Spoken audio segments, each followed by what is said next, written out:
Hello, good evening and welcome back. Nurses union anger over pitiful 1% NHS pay rise.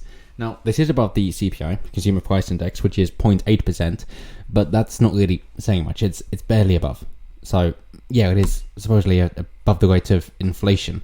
But of course, given what the government has forced people to do, they're understandably not so best pleased with that. Plus, with any union, they're always wanting the best for their members, so they're never really going to be happy enough, and instead they're always going to be asking for more. Bear in mind, in the next 5 years or so, about a quarter of us will have a higher tax rate, just because, of course, with cost of things going up, sure, we'll be paid more, but if the tax brackets aren't changed, then more people are going to be moving up to the higher tax brackets, understandably, and why I'm always for a flat tax rate. Therefore, it doesn't need to be reviewed.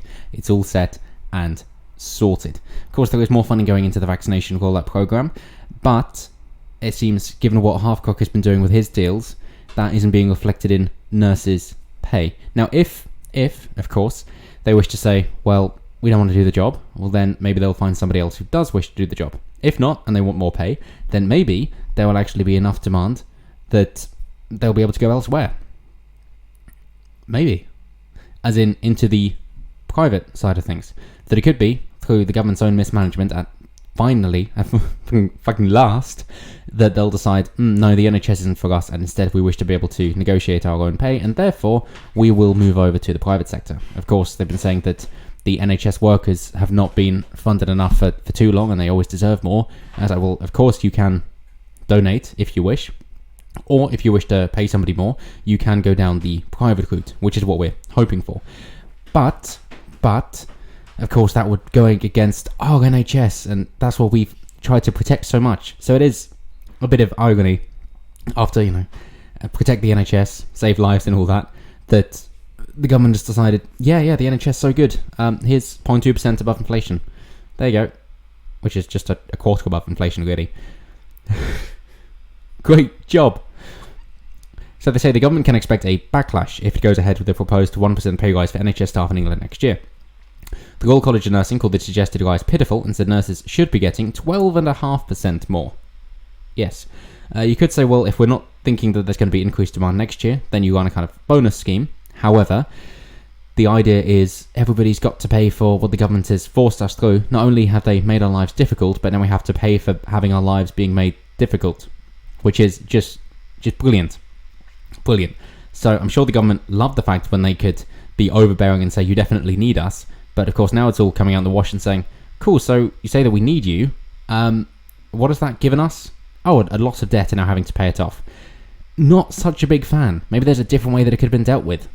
Yeah, fun thought.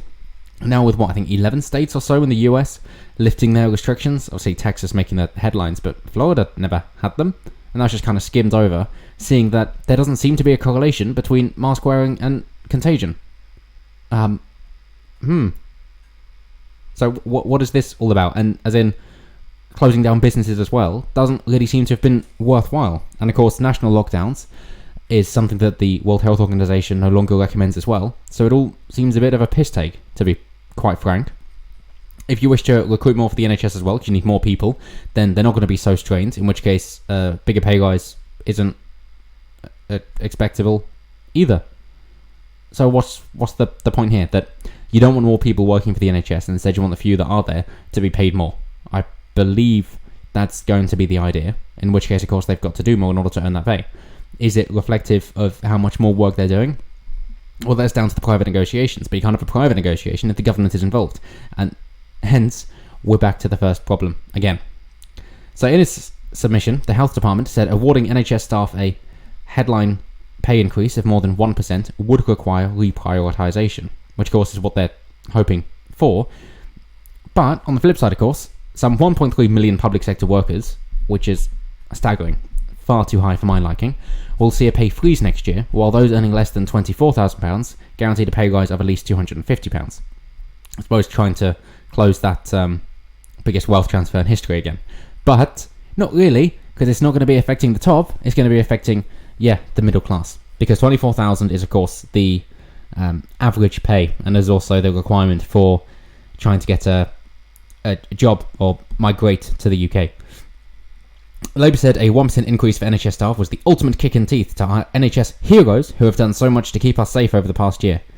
I'm not convinced that they have done, but of course Labour would always be saying the government should be taking more of your money. So they're best off really ignoring them. As they say, the staff deserve a fair pay rise. Who decides what is fair? You can never really decide. Fair isn't objective. Adding the proposal was an absolute insult. I said, okay, cool, let's not do anything then. Let's leave it as it is. Let's not change it. Is that better? Well, that's an insult, not doing anything. We don't care then. We don't care. Whereas the RCN Chief Executive, Dame Donna Kinnair, said the government was dangerously out of touch with nursing staff, NHS workers and the public. Nursing staff would feel they are being punished and made to pay for the cost of the pandemic. It is a political decision to underfund and undervalue nursing staff. So let the free market decide. With the time remaining before the pay review body recommendation, the government can expect a backlash from 1 million NHS workers. Taxpayers are supportive of a significant and fair pay rise for NHS workers this year of all years. Some are, and some aren't. Personally, I don't think it's for somebody else to decide. So, as a taxpayer, I'd say, well, there's a reason that private health insurance is becoming more popular because of the standard of care you can expect from the NHS. And I know they like to say, oh, it's so popular amongst the Brits and they think that it's so good.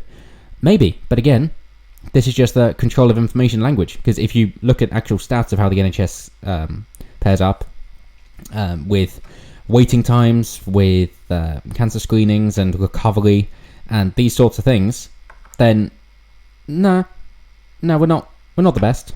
We're not nearly the best. Sure, we're alright and we're where you would expect for a developed country, but it seems like there might be another way of doing it, which doesn't require forceful reallocation of finances.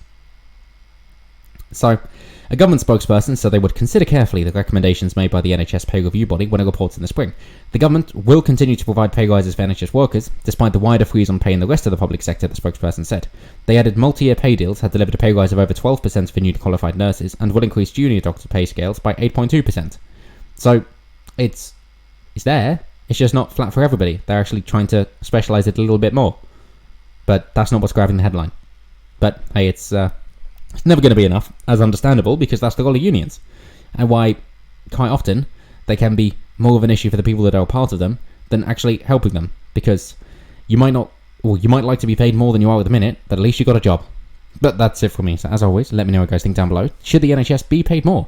And if so, where do you want that money to come from? Or should they say, cool, well, we fucked up.